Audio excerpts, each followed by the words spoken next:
Assalamualaikum warahmatullahi wabarakatuh. Anak-anak, berjumpa kembali di YouTube channel Ibu Ira Sriwahini. Kita akan belajar matematika kelas 8 SMP Negeri 1 Cisolok. Adapun pembelajaran pada kali ini, Ibu akan membahas tentang menentukan lokasi garis pada koordinat kartesius. Oke, pada minggu sebelumnya kan Ibu telah membahas tentang titik koordinatnya ya. Sekarang kita akan menentukan lokasi garis pada koordinat kartesiusnya. Adapun tujuan pembelajarannya adalah sebagai berikut. Yang pertama, peserta didik dapat menentukan posisi garis terhadap sumbu X dan peserta didik dapat menentukan posisi garis terhadap sumbu Y. Oke.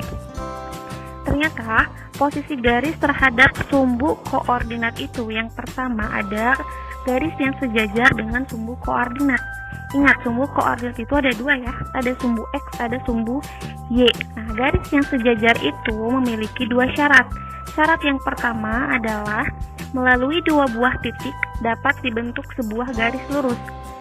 Yang kedua, dua garis dikatakan sejajar jika memiliki jarak yang selalu tetap atau sama. Untuk lebih jelasnya, kita berikan contoh. Nah, posisi garis terhadap sumbu koordinat yaitu sumbu X. Yang pertama Ibu akan tampilkan di sini ada bidang kartesius di mana ada dua titik koordinat.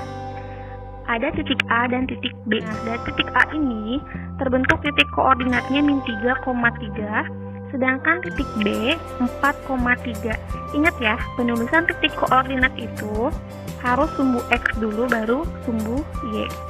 Oke, nah garis dapat terbentuk dari dua titik, maka muncullah atau kita gambarkan garis, kita beri nama misalkan garis L.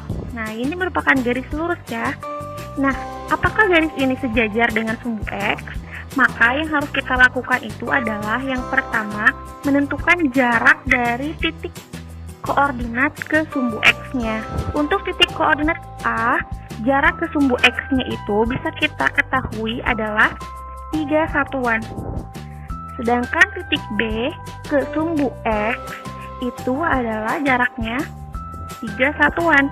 Nah, ternyata jarak antara titik A dan titik B ke sumbu X itu adalah sama atau tetap. Maka bisa kita katakan bahwa garis L sejajar dengan sumbu X. Bisa dipahami anak-anak? Nah, sekarang kita lanjutkan ke garis yang sejajar dengan sumbu Y. Ibu berikan bidang kartesius kembali. Di sini ada titik A 2,3 dan titik koordinat B 2,1. Kita tarik garis lurus yang membentuk dari titik A dan titik B. Misalkan kita beri nama dia adalah garis M. Nah, karena kita mau mengetahui dia sejajar atau tidak dengan sumbu Y, maka kita harus mengetahui jarak dari titik A dan B ke sumbu Y. Oke, dari titik A ke sumbu Y itu dia memiliki jarak 2 satuan. Dari titik B ke sumbu Y memiliki jarak 2 satuan. Nah, ternyata jarak titik A dan B itu adalah sama atau tetap. Maka bisa kita katakan bahwa garis M sejajar dengan sumbu Y. Oke, anak-anak, itu adalah garis yang sejajar. Sekarang kita lanjutkan ke posisi garis yang berpotongan dengan sumbu koordinat. Ibu berikan bidang kartesius kembali. Nah, di sini ada dua titik ya.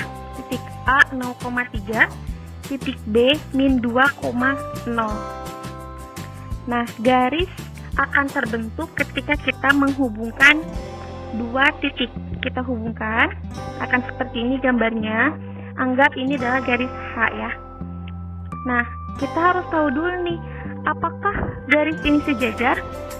Tidak, tentu dia tidak sejajar. Apakah garis ini berpotongan? Jika dilihat dari gambar, maka jelas bahwa garis H dia memotong sumbu Y dan juga memotong sumbu X. Nah, garis H berpotongan dengan sumbu X. Kita lihat dia berpotongan sumbu X di titik B. Sedangkan garis H berpotongan dengan sumbu Y di titik A. Bisa dipahami ya? Sekarang kita bahas lagi posisi garis terhadap sumbu koordinat ketika dua garis yang saling sejajar. Ingat ya, dua garis yang saling sejajar. Ibu berikan lagi contohnya. Nah, di sini ada 4 titik koordinat yang diketahui. Titik A 0,3, titik B min 2,0, titik C 3,3, dan titik D 1,0. Kita tarik garis yang pertama, yaitu garis yang terbentuk dari titik A dan B. Garis H ya namanya. Sekarang garis yang kedua yang terbentuk dari titik koordinat C dan titik koordinat D. Kita beri nama garis I. Nah, sekarang kita tentukan apakah dua garis yang terbentuk ini mereka saling sejajar.